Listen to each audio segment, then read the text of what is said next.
My daughter-in-law opened a blue care binder and told the rehab nurse I could not safely go home. Then I saw my own front porch behind a tab marked asset transition. I stayed quiet because the page she forgot to hide was not the real proof. My name is Marjorie Bell. I'm 68 years old and I live in Des Moines, Iowa. For 29 years, I worked in patient accounts at Mercy West. That meant I spent my days around billing codes, release forms, insurance authorizations, payment agreements, and all the small print people skip because they are tired or scared. I had seen plenty of good people get hurt by forms they signed just to make a hard moment end. My husband, Wade, died 6 years before all this happened. After the funeral, the house felt too quiet, but it was still mine.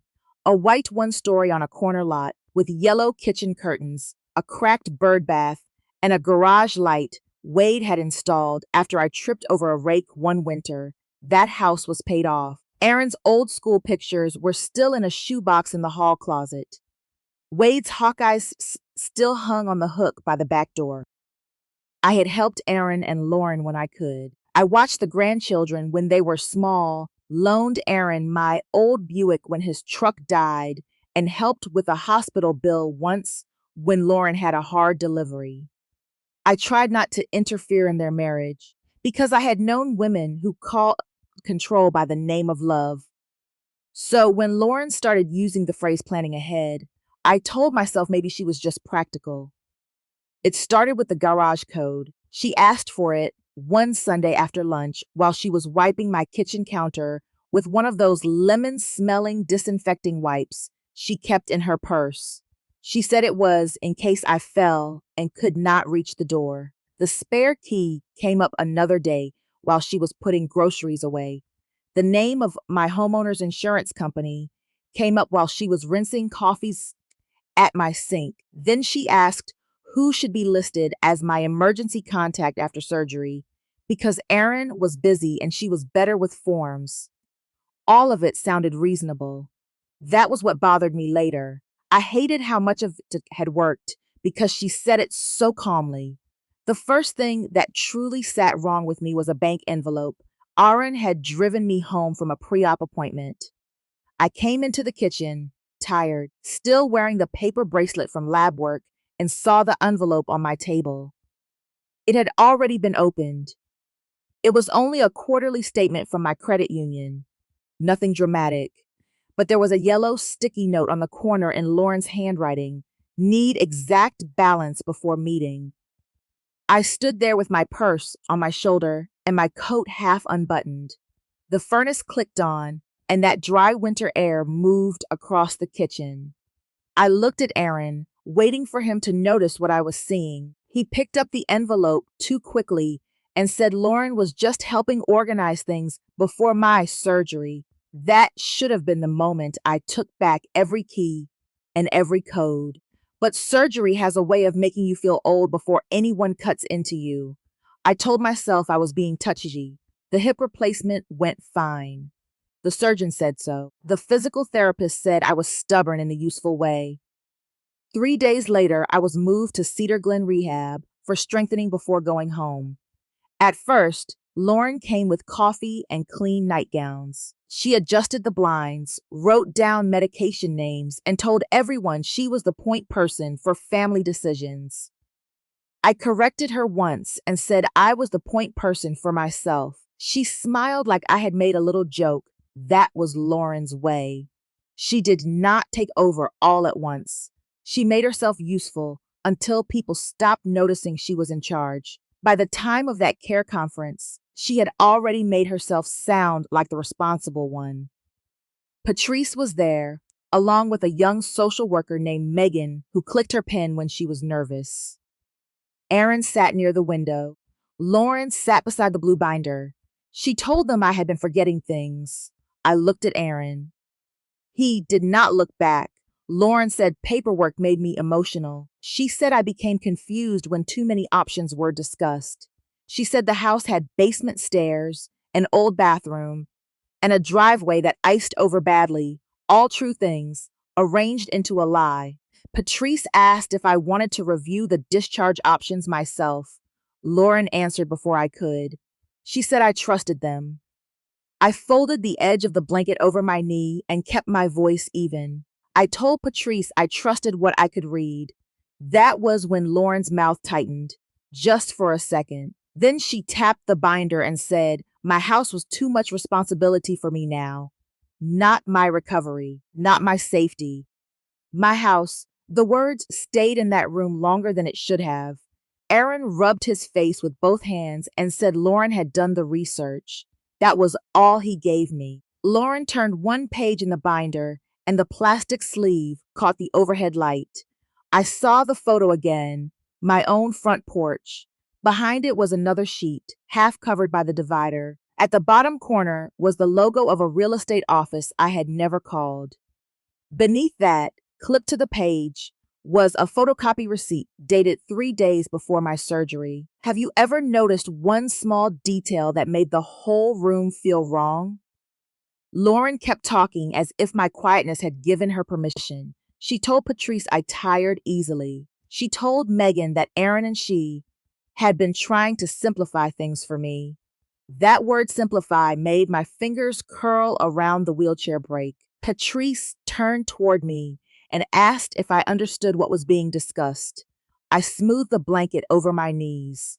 It had little blue flowers on it, the kind of pattern meant to soften a hard room. I said I understood plenty, but I still had not heard why my house was in a binder I had not made.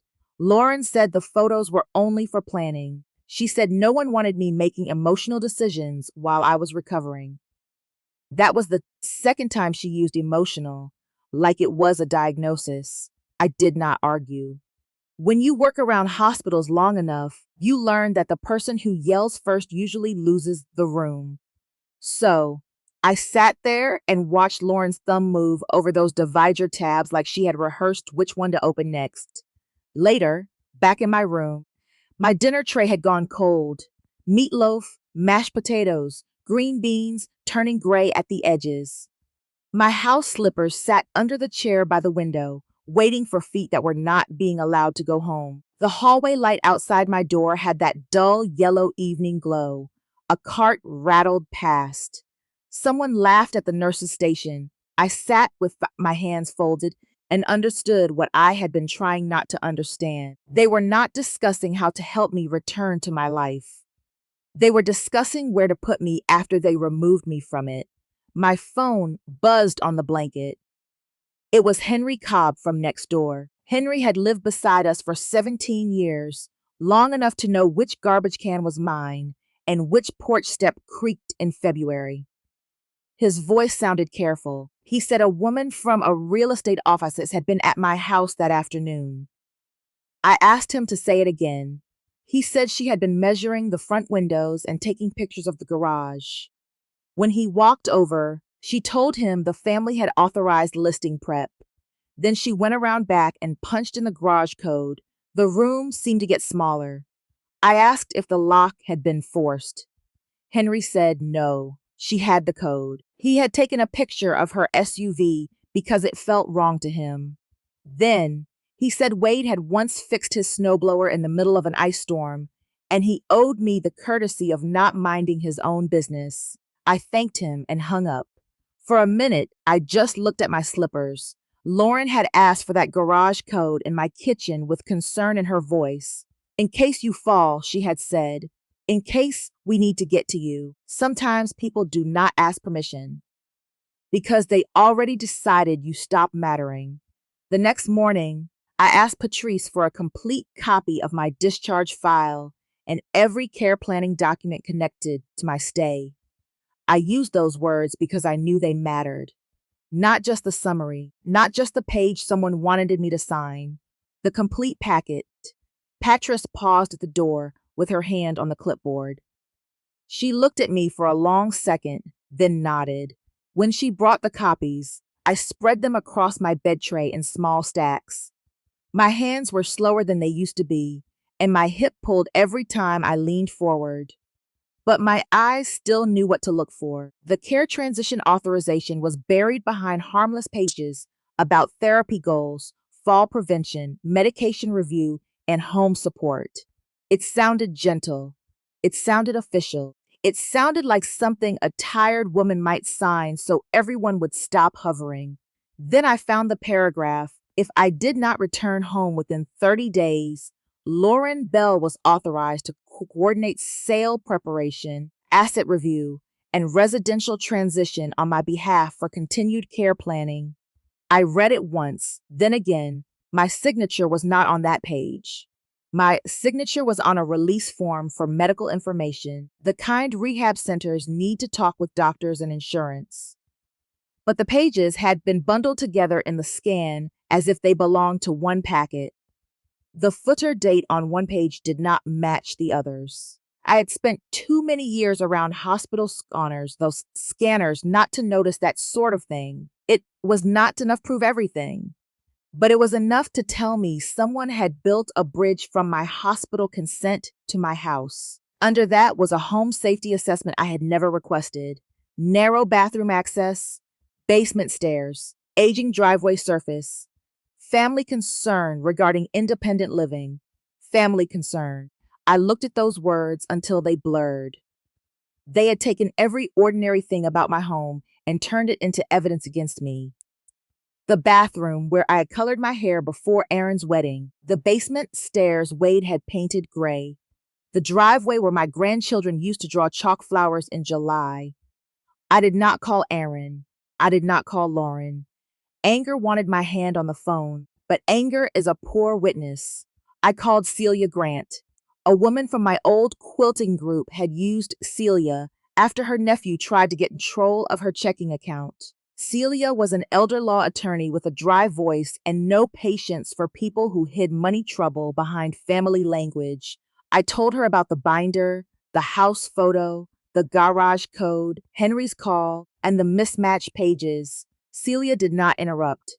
When I finished, she told me to ask Cedar Glen to preserve the complete discharge file, the email chain, the visitor log, the scan history, and any requests made for insurance or financial worksheets. She said I should make that request while I was alert and able to speak for myself. So I pressed the call button. When Patrice came in, I asked her to document that I was requesting my own records and that I did not consent to any property planning by Lauren Bell. My voice shook on Lauren's name, but I got it out. Patrice wrote it down in front of me. That afternoon, Henry sent the photo. The SUV was in my driveway, clear as day with the real estate logo on the door. The timestamp sat in the corner. I sent it to Celia. She called back 10 minutes later and said if Lauren had made a private binder using rehab language, they needed proof that someone accessed my home or my financial file before I agreed to anything. I looked at that photo again. My garage door was half open behind the SUV, and the porch light Lauren should never have touched was glowing in broad daylight. Before the next care conference, Celia had already asked for the security access sheet, the business office request log, and a copy of the binder Lauren had been carrying around like it came from the rehab center itself. Lauren had gone to the business office after visiting hours. Her name was on the sheet, written in her own neat hand. Beside it, under reason for visit, someone had typed insurance card copy and family financial worksheet. I sat in my wheelchair by the window while Celia read that line. My house key was in my palm, a small brass thing with a worn edge where Wade used to twist it too hard. I held it because I needed to remember I still had a door somewhere that belonged to me. Mr. Alvarez, the administrator, asked to see the blue binder. Lauren had left it with the nursing desk the night before, saying it would help everyone stay organized. Organized, safe, prepared. Those were her words. Mr. Alvarez opened the binder and turned 2 pages. Then he closed it halfway and said, Cedar Glen had not created that document. The room went quiet except for the heater clicking near the wall. Patrice said she had never walked me through any asset transition page, and she had never presented a property planning form as part of discharge counseling.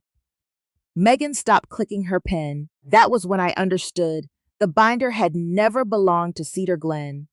Then Aaron came to my room before the meeting, and what he told me hurt in a different way.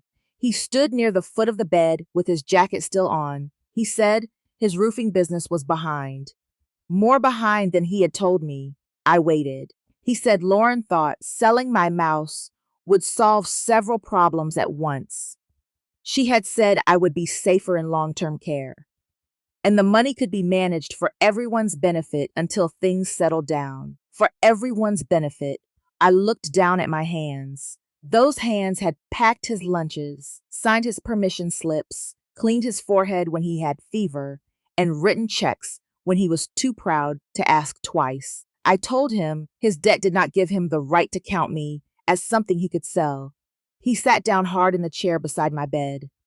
He said he did not know Lauren had gone that far. I believed him a little, not enough to excuse what he had allowed. The conference room felt smaller when everyone gathered. Lauren arrived in a cream sweater and pressed slacks, with her purse tucked under one arm.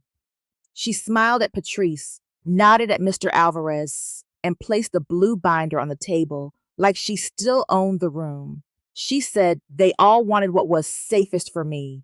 Aaron flinched at the word all. Celia sat beside me with one folder and a legal pad. Lauren said I had agreed in principle to a longer placement. She said I understood that returning home was unrealistic right now. Then she slid the binder forward with 2 fingers. Celia asked if she could read the asset transition page in plain language. Lauren said that page was standard wording, and everyone was making it sound dramatic. She reached for the binder, but Mr. Alvarez placed his hand on it first and asked her to let Celia finish. Celia read anyway. She said the page allowed Lauren to coordinate sale preparation, asset review, and residential transition if I did not return home within 30 days. She said it tied together my house, my insurance, my financial worksheet, and continued care planning. Mr. Alvarez said Cedar Glen did not use that form. Patrice, I added that I had not been counseled on that page, and that I had asked for my own records while alert and oriented. Megan wrote that down. Lauren shifted in her chair. She said she was only trying to help. She said I was overwhelmed.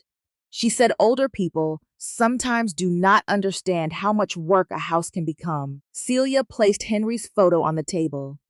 There was the realtor's SUV in my driveway. There was my garage door half open. There was the timestamp in the corner, clear enough for everyone in that room to read. Celia said Henry had also provided a written statement that the realtor used the garage code and said the family had authorized listing prep. Aaron covered his mouth with one hand. Lauren stopped smiling. Would you have spoken up right there, or waited until every paper on that table had finished speaking for you? I rested my hand over my house key and looked at the binder. I said a care plan helps a woman stand up. It does not measure her windows before she is allowed to go home. Nobody spoke for a while.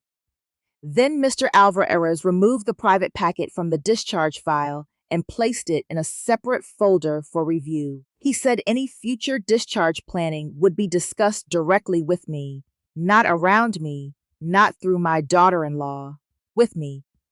That was the first consequence, and it was enough to make Lauren's face go pale. Celia sent formal notice the next morning. Lauren Bell was not authorized to contact my bank, my insurance company, any realtor, Cedar Glen, or any property-related office on my behalf. The realtor withdrew the same day after learning there had never been valid authorization from me. I was reevaluated for discharge with home health visits, grab bars in the bathroom, a temporary walker, and a therapy schedule. Practical things. Real things. Not a sale sign dressed up as safety. Aaron had to deal with his business debt without my house. He lost the garage code, the spare key, and the comfort of thinking silence was not a choice. I did not cut him out of my life. I am his mother, and love does not vanish because trust gets broken. But he calls before he comes over now, and any conversation about money, documents, or decisions goes through Celia first. Lauren is not welcome in the financial part of my life. That door is closed. When I came home, Henry had replaced the porch bulb. The kitchen smelled faintly of dust and lemon cleaner. My slippers were beside my chair, right where they belonged. The first week, I changed the locks. The second week, I updated my healthcare directive and named Celia and my friend Ruth as contacts. The third week, I sat on the porch with coffee while my walker leaned against the railing. Henry came over with 3 tomatoes from his garden, still warm from the sun. He checked the garage light without asking, then set the tomatoes on the little table beside me. I looked at my front door, closed and painted blue, and for the first time in weeks, it did not feel like something people were trying to take from me. It felt like mine. I still answer when Aaron calls, but he calls first now. Forgiveness is not a key. These days, when I open my door, it is because I choose to. If this story stayed with you, stay with the channel for more stories about dignity, family, and starting over.